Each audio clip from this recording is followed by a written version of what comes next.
ಎಲ್ಲರಿಗೂ ನಮಸ್ಕಾರ. ನಾನು Teertha Prasad K, assistant professor in commerce, GFJC Channapatna. ನಾವು ಫಿನಾನ್ಷಿಯಲ್ ಮ್ಯಾನೇಜ್ಮೆಂಟ್ ಸಬ್ಜೆಕ್ಟ್ ಕುರಿತಂತೆ 13ನೇ ಸೆಷನ್ಗೆ ಬಂದಿದ್ದೀವಿ.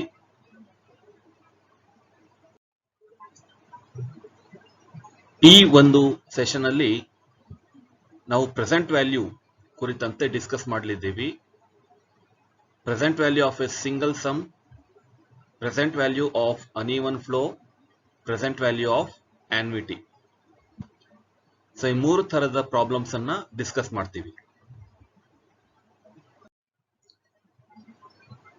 ಈ ಚಾಪ್ಟರ್ ನ ಉದ್ದೇಶ time value of money concept ಅನ್ನ ಚೆನ್ನಾಗಿ ಅರ್ಥ ಮಾಡ್ಕೊಳ್ಳೋದು, ಹಾಗೆ ಮನಿ ವ್ಯಾಲ್ಯೂ ಸೆನ್ಸ್ ಅನ್ನ ಡೈಲಿ ಸಿಚುಯೇಷನ್ಸ್ಗೆ ಅಪ್ಲೈ ಮಾಡೋದು, ಮತ್ತೆ ಫ್ಯೂಚರ್ ವ್ಯಾಲ್ಯೂ ಮತ್ತೆ ಪ್ರೆಸೆಂಟ್ ವ್ಯಾಲ್ಯೂ ಕ್ಯಾಲ್ಕುಲೇಷನ್ಸ್ ಅನ್ನ ಮಾಡೋದು.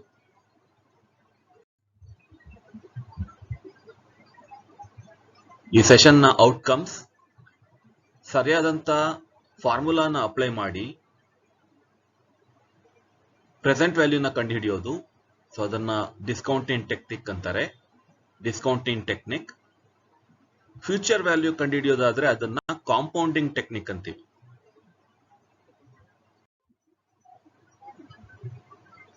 Present value concept. ಫ್ಯೂಚರ್ ವ್ಯಾಲ್ಯೂನಲ್ಲಿ ನಾವು ಏನ್ ನೋಡಿದ್ವಿ,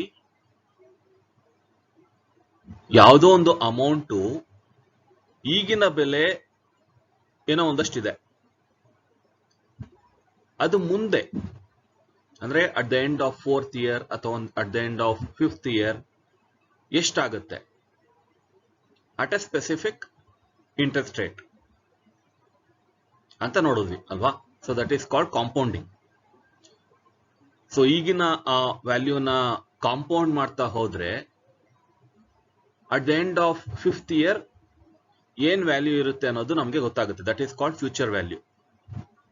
ಅದನ್ನ ರಿವರ್ಸ್ ಮಾಡಿದ್ರೆ, ರಿವರ್ಸ್ ಮಾಡಿ ಅದನ್ನೇ, ಈಗ ನನಗೆ 5 ವರ್ಷ ಆದ್ಮೇಲೆ 1 ಲಕ್ಷ ಅಮೌಂಟ್ ಬರುತ್ತೆ. 5 ವರ್ಷ ಆದ್ಮೇಲೆ ಅದರ ಈಗಿನ ವ್ಯಾಲ್ಯೂ ಏನು? What is the present value of that amount? ಅದನ್ನ ನಾವು ಪ್ರೆಸೆಂಟ್ ವ್ಯಾಲ್ಯೂ ಅಂತ ಕರಿತೀವಿ. ಅಂದ್ರೆ ಮುಂದೆ ಯಾವಾಗ್ಲೂ ಬರುವಂತ ಅಮೌಂಟ್ ಅನ್ನ ಈಗಿನ ಬೆಲೆಗೆ ಇಳಿಸೋದು. This is called discounting technique. Discounting ಅಂದ್ರೆ ಕಡಿಮೆ ಮಾಡೋದು ಅಂತ, ಡಿಡಕ್ಟಿಂಗ್. ಡಿಸ್ಕೌಂಟಿಂಗ್ ಅಂದ್ರೆ ಕಡಿಮೆ ಮಾಡೋದು ಅಲ್ವಾ. ಫ್ಯೂಚರ್ ವ್ಯಾಲ್ಯೂನ ಕ್ಯಾಲ್ಕುಲೇಟ್ ಮಾಡಬೇಕಾದ್ರೆ ನೀವು ಕಾಂಪೌಂಡ್ ಮಾಡ್ತೀರಾ, ಪ್ರೆಸೆಂಟ್ ವ್ಯಾಲ್ಯೂನ ಕ್ಯಾಲ್ಕುಲೇಟ್ ಮಾಡಬೇಕಾದ್ರೆ ನೀವು ಡಿಸ್ಕೌಂಟ್ ಮಾಡ್ತೀರಾ. ಫ್ಯೂಚರ್ ವ್ಯಾಲ್ಯೂ ಅಂದ್ರೆ ಮುಂದಿನ ವ್ಯಾಲ್ಯೂ, ಒಂದು ನಿರ್ದಿಷ್ಟವಾದಂತ ಪೀರಿಯಡ್ ಆದ್ಮೇಲೆ ಏನ್ ವ್ಯಾಲ್ಯೂ ಇರುತ್ತೆ ಅದನ್ನ ಕಂಡುಹಿಡಿಯೋದು. ಪ್ರೆಸೆಂಟ್ ವ್ಯಾಲ್ಯೂ ಅಂದ್ರೆ ಮುಂದೆ ಯಾವಾಗ್ಲೂ ರಿಸೀವ್ ಮಾಡುವಂತ ಅಮೌಂಟ್ ಏನಿದೆ ಅದರ ಈಗಿನ ವ್ಯಾಲ್ಯೂನ ಕಂಡುಹಿಡಿಯೋದು. ಎರಡು ಕೂಡ ಆಪೋಸಿಟ್. ಇದನ್ನ ಹೇಗೆ ಕಂಡುಹಿಡಿತೀರಾ? ಈಗ present value of a single sum ಕಂಡುಹಿಡಿಯೋದಾದ್ರೆ ಫಸ್ಟ್ ನೀವು ಕ್ಯಾಶ್ ಫ್ಲೋಸ್ ಅನ್ನ ಡಿಟರ್ಮೈನ್ ಮಾಡಬೇಕು. ಕ್ಯಾಶ್ ಫ್ಲೋಸ್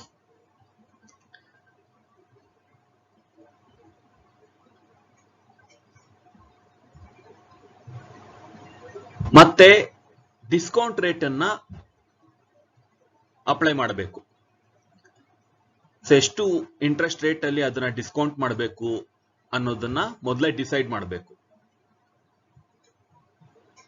ಮತ್ತೆ ಆ ಸರಿಯಾದಂತ ಫಾರ್ಮುಲಾನ ಅಪ್ಲೈ ಮಾಡಿ ಪ್ರೆಸೆಂಟ್ ವ್ಯಾಲ್ಯೂನ ಕಂಡುಹಿಡಿಬೇಕು. ಇಲ್ಲಿ ಫಸ್ಟ್ ಪಾಯಿಂಟ್ ಅಲ್ಲಿ ಏನ್ ಹೇಳುತ್ತೆ ಅಂದ್ರೆ at the beginning or at the end ಅಂತ ಇದೆ. ಇದು ಅಪ್ಲೈ ಆಗೋದು ಅನ್ಈವನ್ ಫ್ಲೋಗ್ ಮಾತ್ರ, ಅನ್ಈವನ್ ಫ್ಲೋ ಮತ್ತೆ ಆನ್ವಿಟಿಗೆ ಮಾತ್ರ. ಸಿಂಗಲ್ ಸಮ್ಗೆ ಅಪ್ಲೈ ಆಗೋದಿಲ್ಲ ಇದು, ಆಯ್ತಾ. ಯಾಕಂದ್ರೆ ಸಿಂಗಲ್ ಸಮ್ ಅಂದ್ರೆ ಅದು ಒಂದೇ ಸರಿ ಬರೋದು. ಅಟ್ ದ ಬಿಗಿನಿಂಗ್ ಅಂತ ಆಗ್ಲಿ ಅಟ್ ದ ಎಂಡ್ ಅಂತ ಆಗ್ಲಿ ಅದು ಬರೋದಿಲ್ಲ. One single sum one shot ಅಲ್ಲಿ ಬರುತ್ತೆ. ಸೊ ಅದರಿಂದಾಗಿ at the beginning or at the end of every period ಅನ್ನೋದು ಅನ್ಇವನ್ ಕ್ಯಾಶ್ ಫ್ಲೋಸಿಗೆ ಅಪ್ಲೈ ಆಗುತ್ತೆ, ಮತ್ತೆ ಆನ್ಯುಟಿಗೆ ಅಪ್ಲೈ ಆಗುತ್ತೆ.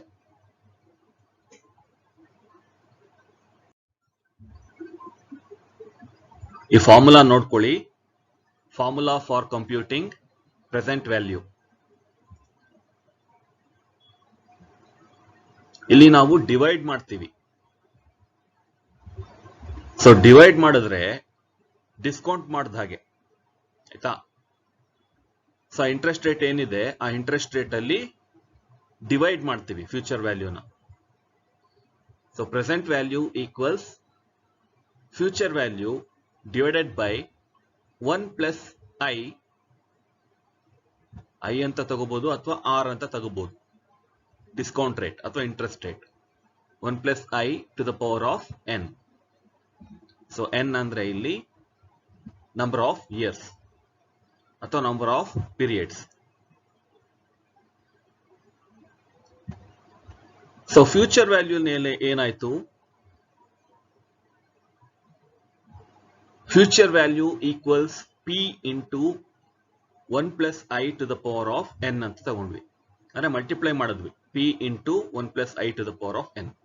ಆದ್ರೆ ಇಲ್ಲಿ ಡಿವೈಡ್ ಮಾಡ್ತೀವಿ. Future value divided by 1 plus I to the power of N. ಇದು ಅದೇ ಫಾರ್ಮುಲಾನೇ, ಆದ್ರೆ ಬೇರೆ ತರ ನಾವು ಪ್ರೆಸೆಂಟ್ ಮಾಡಿದೀವಿ ಅಷ್ಟೇನೆ. ಸೊ ಈ ಕ್ವೆಶ್ಚನ್ ಓದ್ಕೊಳ್ಳಿ.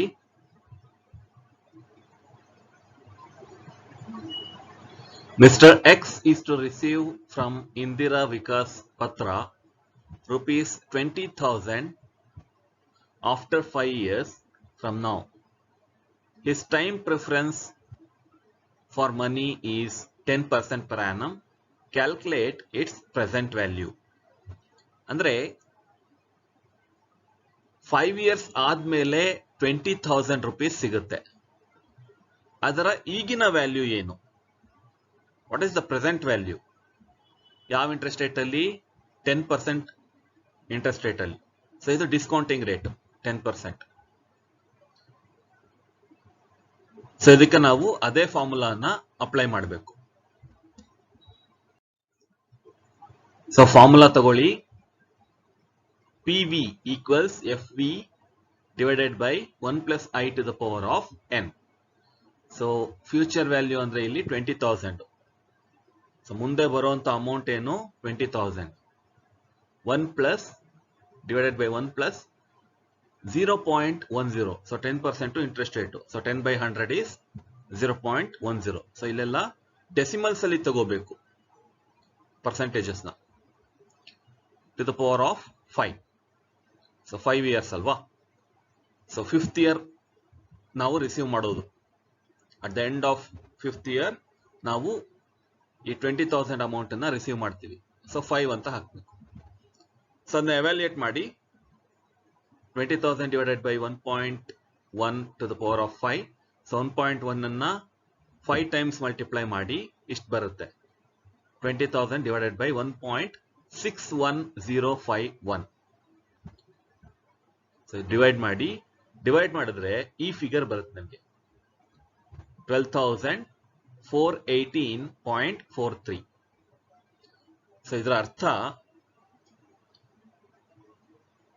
ಮುಂದೆ 5 ವರ್ಷ ಆದ್ಮೇಲೆ ಏನು ಅವರು ರಿಸೀವ್ ಮಾಡ್ತಾರೆ 20,000, ಅದರ ಈಗಿನ ವ್ಯಾಲ್ಯೂ ಕೇವಲ 12,418.43. ಅಂದ್ರೆ 5 ವರ್ಷ ಆದ್ಮೇಲೆ ಏನು 20,000 ಬರುತ್ತೆ, it is equal to 12,418 at present. Money value change ಆಗ್ತಾ ಇರುತ್ತೆ ಟೈಮ್ ಇಂದ ಟೈಮ್ಗೆ ಅಲ್ವಾ. ಸೊ ಅದು ಇದು ಈಕ್ವಲ್ ಅಂತ. ಸೊ ಇದು ಇಂಟರ್ಪ್ರಿಟ್ ಮಾಡೋದಕ್ಕೆ ಒಂದು ಡಯಾಗ್ರಾಮ್ ಇದೆ. ಸೊ ಇಲ್ಲಿ ನೋಡಿ, ಗ್ರೀನ್ ಬಾಕ್ಸ್ ಅಲ್ಲಿ ಇರೋದು ಪ್ರೆಸೆಂಟ್ ವ್ಯಾಲ್ಯೂ, ರೆಡ್ ಬಾಕ್ಸ್ ಅಲ್ಲಿ ಇರೋದು ಫ್ಯೂಚರ್ ವ್ಯಾಲ್ಯೂ. 5 ವರ್ಷ ಆದ್ಮೇಲೆ ನಮ್ಗೆ 20,000 ರುಪೀಸು ಸಿಗ್ತಾ ಇದೆ. ಅದರ ಈಗಿನ ವ್ಯಾಲ್ಯೂ ಏನು? 5 ವರ್ಷ ಆದ್ಮೇಲೆ ಮತ್ತೆ ಈಗ ದುಡ್ಡಿಗೆ ಒಂದೇ ತರ ಬೆಲೆ ಇರೋದಿಲ್ಲ ಅಲ್ವಾ? Money value changes from time to time. So ಆಗಿನ 20,000 ಈಗಿನ 20,000 ಅಲ್ಲ. ಹಾಗಾದ್ರೆ ಬೆಲೆ ಏನು? ಅದನ್ನ ಡಿಸ್ಕೌಂಟ್ ಮಾಡೋದಾದ್ರೆ 10% ಇಂಟ್ರೆಸ್ಟ್ ರೇಟ್ ಅಲ್ಲಿ ಎಷ್ಟಾಗುತ್ತೆ ಈಗಿನ ವ್ಯಾಲ್ಯೂ? ಎಷ್ಟಾಗುತ್ತೆ ಅಂದ್ರೆ 12,418.43. ಸೊ 5 ವರ್ಷ ಆದ್ಮೇಲೆ ಏನ್ 20,000 ಬರುತ್ತೆ, it is equal to 12,418.43 at present.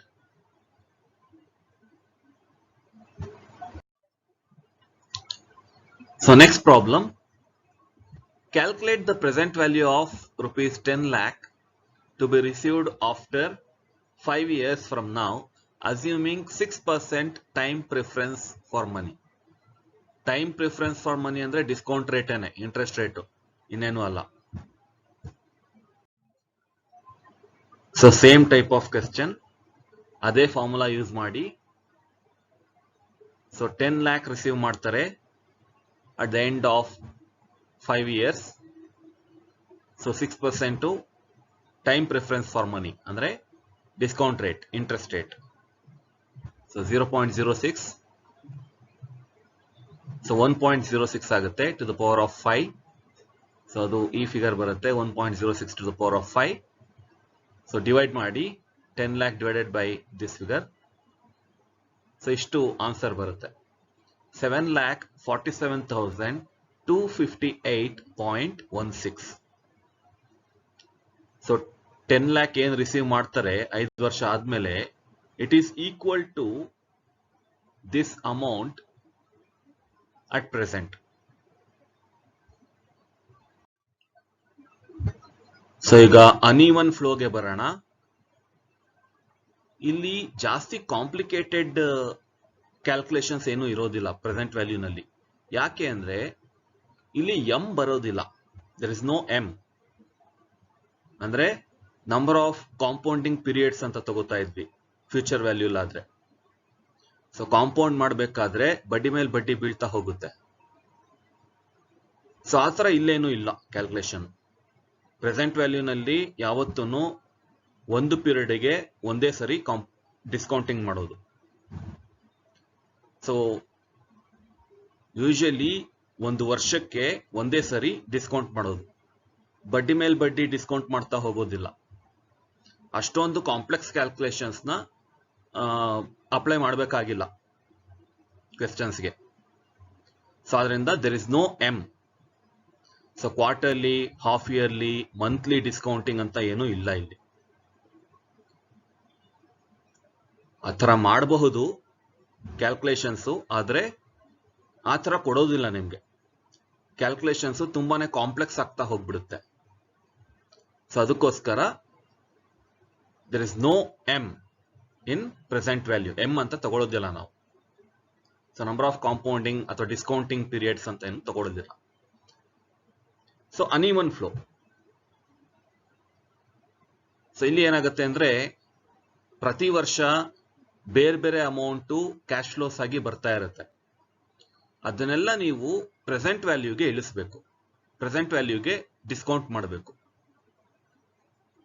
ಆಯ್ತಾ? ಅಂದ್ರೆ at the end of first year ಏನೋ ಒಂದು ಕ್ಯಾಶ್ ಫ್ಲೋ ಬರುತ್ತೆ, ಅದನ್ನ ನೀವು ಪ್ರೆಸೆಂಟ್ ಟೈಮಿಗೆ ಇಳಿಸ್ಬೇಕು, ಡಿಸ್ಕೌಂಟ್ ಮಾಡಬೇಕು. ಅಂದ್ರೆ 1 ಇಯರ್ ಡಿಸ್ಕೌಂಟ್ ಮಾಡ್ಬೇಕು ಅದನ್ನ. Next at the end of second year ಒಂದು ಕ್ಯಾಶ್ ಫ್ಲೋ ಬರುತ್ತೆ, ಆ ಅಮೌಂಟ್ ಅನ್ನ ನೀವು 2 ಇಯರ್ಸ್ ಡಿಸ್ಕೌಂಟ್ ಮಾಡಬೇಕು. At the end of third year ಒಂದು ಕ್ಯಾಶ್ ಫ್ಲೋ ಬರುತ್ತೆ, ಅದನ್ನ 3 ಇಯರ್ಸ್ ನೀವು ಡಿಸ್ಕೌಂಟ್ ಮಾಡಬೇಕು. ಸೊ ಹಾಗೆ. So these are the steps. So first ಒಂದು ಟೇಬಲ್ ಅನ್ನ ಕನ್ಸ್ಟ್ರಕ್ಟ್ ಮಾಡಿ, ಅಲ್ಲಿ year, cash flow, present value factor, ಹಾಗೇನೆ present value of cash flows, ಇಷ್ಟು ಕಾಲಮ್ಸ್ ಇರಲಿ. ಆಮೇಲೆ ಆ ಕ್ಯಾಶ್ ಫ್ಲೋಸ್ ಅನ್ನ ಆಯಾ ವರ್ಷದ ಜಾಗಗಳಲ್ಲಿ ಆ ಸೆಲ್ಸ್ ಅಲ್ಲಿ ಎಂಟರ್ ಮಾಡಿ. ಅದಾದ್ಮೇಲೆ ಆ ಕ್ಯಾಶ್ ಫ್ಲೋನ ಆ ಪ್ರೆಸೆಂಟ್ ವ್ಯಾಲ್ಯೂ ಫ್ಯಾಕ್ಟರ್ ಜೊತೆ ಮಲ್ಟಿಪ್ಲೈ ಮಾಡಿ. ಆ ಪ್ರೆಸೆಂಟ್ ವ್ಯಾಲ್ಯೂ ಫ್ಯಾಕ್ಟರ್ ಅನ್ನ ಕ್ವಶನ್ ಅಲ್ಲೇ ಕೊಟ್ಟಿರ್ತಾರೆ, ಇಲ್ಲ ಅಂದ್ರೆ ನೀವೇ ಕ್ಯಾಲ್ಕುಲೇಟ್ ಮಾಡಬೇಕಾಗುತ್ತೆ. ಸೊ ಡಿಸ್ಕೌಂಟ್ ರೇಟ್ ಕೊಟ್ಟಿರ್ತಾರೆ, ಸೊ ಅದ್ರ ಬೇಸಿಸ್ ಮೇಲೆ ನೀವೇ ಕ್ಯಾಲ್ಕುಲೇಟ್ ಮಾಡಬೇಕಾಗುತ್ತೆ. ಆಮೇಲೆ ಆ ಲಾಸ್ಟ್ ಕಾಲಮ್ ಏನಿದೆ present value of cash flows ಅಂತ, ಆ ಕಾಲಮ್ ಅನ್ನ ಟೋಟಲ್ ಮಾಡಿ. ಟೋಟಲ್ ಮಾಡಿದ್ರೆ that will be your answer. That is the present value of uneven cash flows.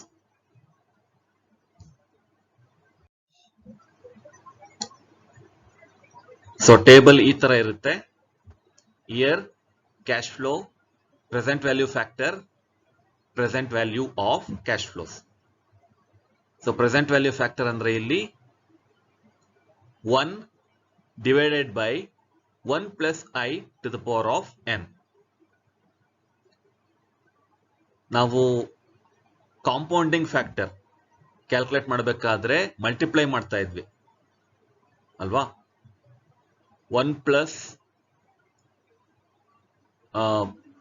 I by m to the power of mn. So ಅದನ್ನ cash flow ಜೊತೆಗೆ multiply ಮಾಡ್ತಾ ಇದ್ವಿ.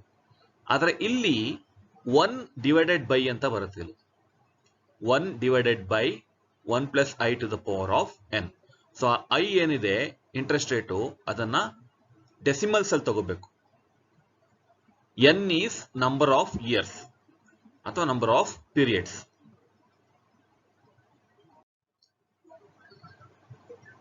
So present value ನಲ್ಲಿ uneven flow problem ನೋಡೋಣ. So question ಓದ್ಕೊಳ್ಳಿ. So discount rate 8% per annum. So 4 years ಇದೆ. ಪ್ರತಿ ವರ್ಷ ಬೇರೆ ಬೇರೆ ಅಮೌಂಟ್ ಕ್ಯಾಶ್ ಫ್ಲೋ ಇದೆ. ಇದನ್ನೆಲ್ಲ ನಾವು ಪ್ರೆಸೆಂಟ್ ವ್ಯಾಲ್ಯೂಗೆ ಡಿಸ್ಕೌಂಟ್ ಮಾಡಬೇಕು, ಅಂದ್ರೆ ಪ್ರೆಸೆಂಟ್ ವ್ಯಾಲ್ಯೂಗೆ ಇಳಿಸ್ಬೇಕು. ಇದೆಲ್ಲ ಫ್ಯೂಚರ್ ಕ್ಯಾಶ್ ಫ್ಲೋಸ್. ಅದೇ ದುಡ್ಡಿನ ವ್ಯಾಲ್ಯೂ ಈಗಿರಲ್ಲ. ಸೊ ಅದರಿಂದಾಗಿ ನಾವು ಅದನ್ನ ಡಿಸ್ಕೌಂಟ್ ಮಾಡಿ ಇಳಿಸ್ತೀವಿ ಪ್ರೆಸೆಂಟ್ ವ್ಯಾಲ್ಯೂಗೆ. ಸೊ ಟೇಬಲ್ ಮಾಡ್ಕೊಳ್ಳಿ. ಸೊ ಕ್ವೆಶ್ಚನ್ ಅಲ್ಲಿ ಇರೋದು ಇಯರ್ ಮತ್ತೆ ಕ್ಯಾಶ್ ಫ್ಲೋಸ್. ಸೊ ಆಯಾ ವರ್ಷದ ಕ್ಯಾಶ್ ಫ್ಲೋಸ್ ಅನ್ನು ಬರ್ಕೊಳ್ಳಿ, ಎಲ್ಲಾ 4 years. ಈ ಕಾಲಮಿಗೆ ಬನ್ನಿ, ಪ್ರೆಸೆಂಟ್ ವ್ಯಾಲ್ಯೂ ಫ್ಯಾಕ್ಟರ್. ಸೊ ಇದು ತುಂಬಾ ಕೇರ್ಫುಲ್ ಆಗಿರ್ಬೇಕು ನೀವು. ಈ ಸೆಗ್ಮೆಂಟ್ ತುಂಬಾನೇ ಇಂಪಾರ್ಟೆಂಟ್. ಒಂದ್ ವೇಳೆ ಏನಾದ್ರೂ ಕ್ವೆಶ್ಚನ್ ಅಲ್ಲಿ ಈ ಫ್ಯಾಕ್ಟರ್ ನ ಕೊಟ್ಟಿದ್ರೆ ಅದನ್ನೇ ಕಾಪಿ ಮಾಡ್ಕೊಳ್ಳಿ, ನೀವೇನು ಕ್ಯಾಲ್ಕುಲೇಟ್ ಮಾಡಬೇಕಾಗಿರೋ ಅವಶ್ಯಕತೆ ಇಲ್ಲ. ಸೊ ಜಸ್ಟ್ ಅದನ್ನ ಕ್ಯಾಶ್ ಫ್ಲೋ ಜೊತೆಗೆ ಮಲ್ಟಿಪ್ಲೈ ಮಾಡಿ ಆನ್ಸರ್ ಕೊಡೋದಷ್ಟೇನೆ. ಕೊಟ್ಟಿಲ್ಲ ಅಂದ್ರೆ ನೀವೇ ಕ್ಯಾಲ್ಕುಲೇಟ್ ಮಾಡಬೇಕಾಗತ್ತೆ. ಹೇಗೆ ಕ್ಯಾಲ್ಕುಲೇಟ್ ಮಾಡೋದು? 1 divided by 1 plus 0.08 ಅಂದ್ರೆ 8% ಅಲ್ವಾ discount rate. So 8 by 100 0.08 to the power of 1. ಯಾಕೆ 1? ಕ್ಯಾಶ್ ಫ್ಲೋ ಬರ್ತಾ ಇರೋದು at the end of year 1 ಅಂದ್ರೆ ಡಿಸೆಂಬರ್ 31. ಡಿಸೆಂಬರ್ 31 ನಮ್ಗೆ 20,000 ಬರ್ತಾ ಇದೆ. ಅದನ್ನ ಈಗಿನ ವ್ಯಾಲ್ಯೂಗೆ ಇಳಿಸ್ಬೇಕು ನೀವು. ಈಗ ಅಂದ್ರೆ ಯಾವಾಗ? January 1. ಈಗ ಇವತ್ತಿನ ದಿನ January 1.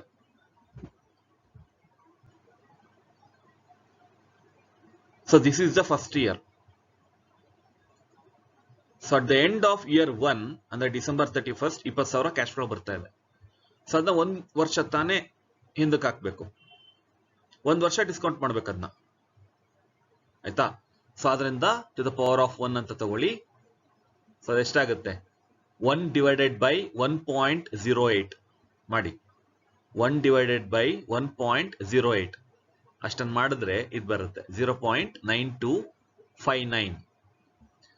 ಇಷ್ಟಕ್ಕೆ ಮುಗಿಲಿಲ್ಲ. 0.9259 multiplied by 20,000 is 18,518. ಆಯ್ತಾ? ಇಷ್ಟು ಕ್ಯಾಲ್ಕುಲೇಷನ್ಸ್ ಇದೆ. ಸೆಕೆಂಡ್ ಇಯರಿಗೆ ಬನ್ನಿ, ಮತ್ತೆ ಅದೇ ತರ 1 divided by 1 plus 0.08 to the power of 2.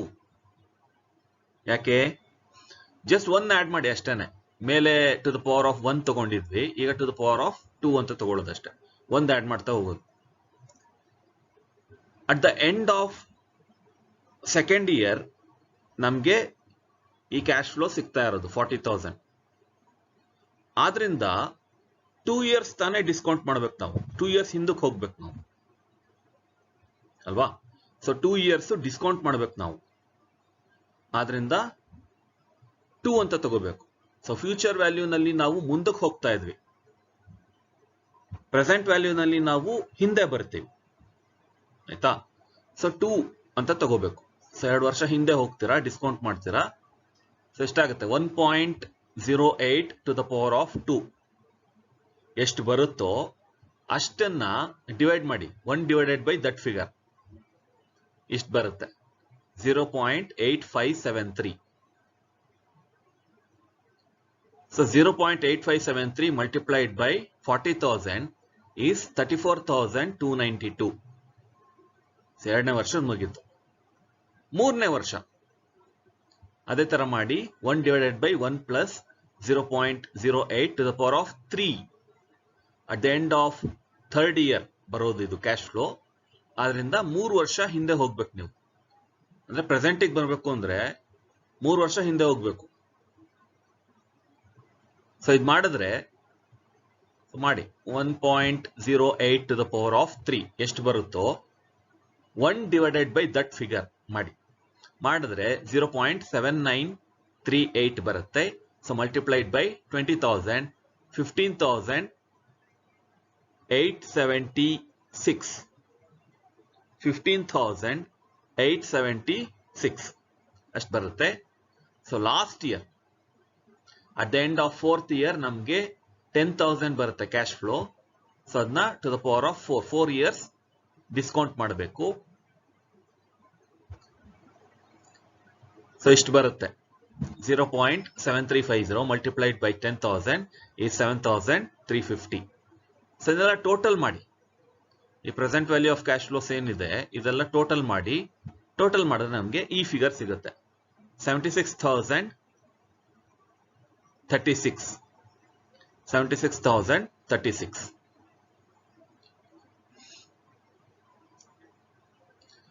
ಅಂದ್ರೆ ಇದರ್ಥ ಇಷ್ಟೆಲ್ಲ ಕ್ಯಾಶ್ ಫ್ಲೋಸ್ ಬರುತ್ತಲ್ಲ 4 ವರ್ಷದಲ್ಲಿ, ಮುಂದೆ ನೆಕ್ಸ್ಟ್ 4 ಇಯರ್ಸ್ ಏನು ಈ ಕ್ಯಾಶ್ ಫ್ಲೋಸ್ ಬರುತ್ತೆ ಅದರ ಈಗಿನ ವ್ಯಾಲ್ಯೂ ಅದನ್ನೆಲ್ಲ ಪ್ರೆಸೆಂಟ್ ಮೊಮೆಂಟ್ಗೆ ಇಳಿಸಿದ್ರೆ the value will be 76,036 rupees.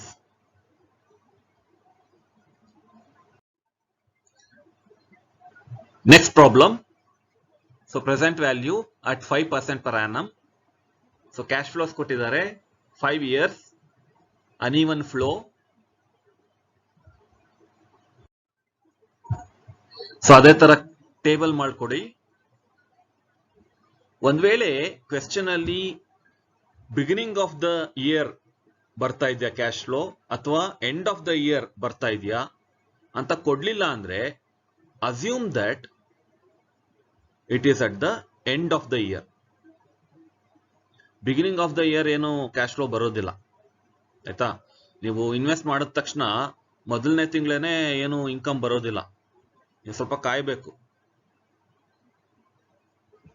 So interest ಬರಬೇಕು ಅಥವಾ ಇನ್ನೇನೋ ಇನ್ಕಮ್ ಬರಬೇಕು ಅಂದ್ರೆ ಒಂದ್ ಸ್ವಲ್ಪ ಕಾದು ನೀವು at the end of the period ನೀವು ತಗೋಬೇಕು ಅಲ್ವಾ? ಸೊ ಆದ್ರಿಂದ assume that at the end of the year cash flow will ಅಕ್ಕರ್, not at the beginning. So question ಅಲ್ಲೇ ಸ್ಪೆಸಿಫಿಕ್ ಆಗಿ ಬಿಗಿನಿಂಗ್ ಆಫ್ ದ ಪೀರಿಯಡ್ ಅಂತ ಕೊಟ್ಟಿದ್ರೆ ಮಾತ್ರ ನೀವು ಬಿಗಿನಿಂಗ್ ಅಂತ ತಗೋಬೇಕು. ಸೊ ಕಾಲಮ್ಸ್ ಮಾಡ್ಕೊಳ್ಳಿ. ಸೊ 5 ಇಯರ್ಸ್ ಆಯಾ ಕ್ಯಾಶ್ ಫ್ಲೋಸ್ ಅನ್ನ ಬರ್ಕೊಳ್ಳಿ. ಸೊ ಅದೇ ತರ ಕ್ಯಾಲ್ಕುಲೇಷನ್ಸ್ ಆದ್ರೆ ಇಂಟ್ರೆಸ್ಟ್ ರೇಟ್ ಮಾತ್ರ ಬೇರೆ. 5%. ಅಂದ್ರೆ 5/100, 0.05. So 1 divided by 1 plus 0.05 to the power of 1. ಯಾಕಂದ್ರೆ at the end of first year receive ಮಾಡ್ತಾ ಇರೋದು. ಸೊ ಅದರಿಂದ 1 ಇಯರ್ ಹಿಂದಕ್ಕೆ ಹೋಗ್ತೀರಾ ಅಷ್ಟೇನೆ ಅಲ್ವಾ, 1 ಇಯರ್ ಡಿಸ್ಕೌಂಟ್ ಮಾಡಬೇಕು. ಸೊ 1 ಡಿವೈಡೆಡ್ ಬೈ ಆ ಫಿಗರ್ ಮಾಡಿದ್ರೆ 0.9523 ಬರುತ್ತೆ. Multiplied by 5000 is 4761.50. Next second ಇಯರ್ಗೆ ಬಂದ್ರೆ ಅದೇ ತರ ಮಾಡಿ 0.9070 ಬರುತ್ತೆ. Multiplied by 10,000 9070. ಥರ್ಡ್ ಇಯರ್ 0.8639 ಬರುತ್ತೆ. Multiplied by 15,000 12,958.5. ಹಾಗೇನೆ ಫೋರ್ತ್ ಇಯರ್ 0.8227 ಬರುತ್ತೆ. Multiplied by 20,000 16,454. ಹಾಗೆ last year to the power of 5 ತಗೋತೀರಾ. At the end of fifth year ನೀವು ರಿಸೀವ್ ಮಾಡ್ತಾ ಇದ್ದೀರಾ ಎಷ್ಟನ್ನ, 25,000. ಸೊ ಅದನ್ನ 5 ವರ್ಷ ಹಿಂದಕ್ಕೆ ನೀವು ಡಿಸ್ಕೌಂಟ್ ಮಾಡಬೇಕು. So to the power of 5 ಅಂತ ಬರುತ್ತೆ. ಸೊ 0.7835 ಮಲ್ಟಿಪ್ಲೈಡ್ ಬೈ 25,000 19,587.5 ಬರುತ್ತೆ. ಸೊ ಇದನ್ನೆಲ್ಲ ಟೋಟಲ್ ಮಾಡಿ ಪ್ರೆಸೆಂಟ್ ವ್ಯಾಲ್ಯೂಸ್ ಅನ್ನ ಟೋಟಲ್ ಮಾಡಿದ್ರೆ ನಿಮ್ಗೆ ಈ ಫಿಗರ್ ಸಿಗುತ್ತೆ. ಸೊ ಎಲ್ಲಾ ಕ್ಯಾಶ್ ಫ್ಲೋಸು ಈ ಅಮೌಂಟಿಗೆ ಸಮ ಅಟ್ ಪ್ರೆಸೆಂಟ್. ಈ ಕ್ಯಾಶ್ ಫ್ಲೋಸ್ ಎಲ್ಲ ಮುಂದೆ ಬರುವಂತವು, ಮುಂದೆ 5 ವರ್ಷಗಳಲ್ಲಿ ಬರುವಂತದ್ದು. It will be equal to this amount at present at 5% interest rate. So MCQs, what is PV?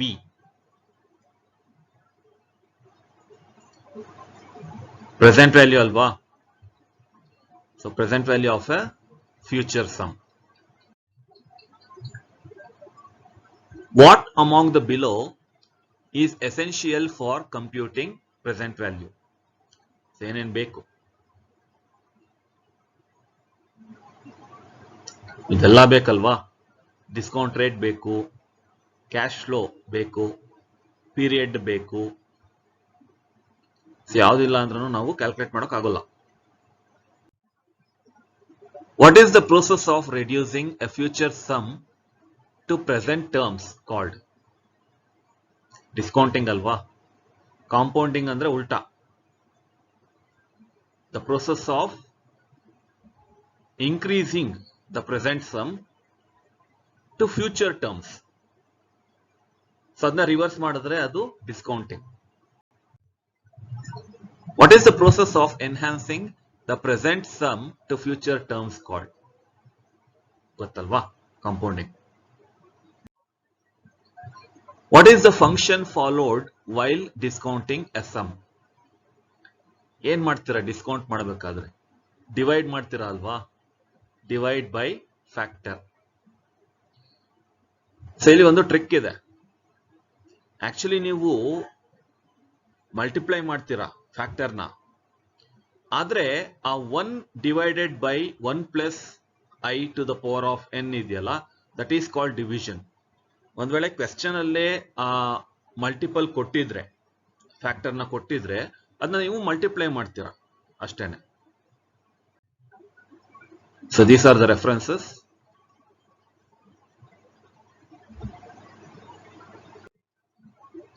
Thank you students.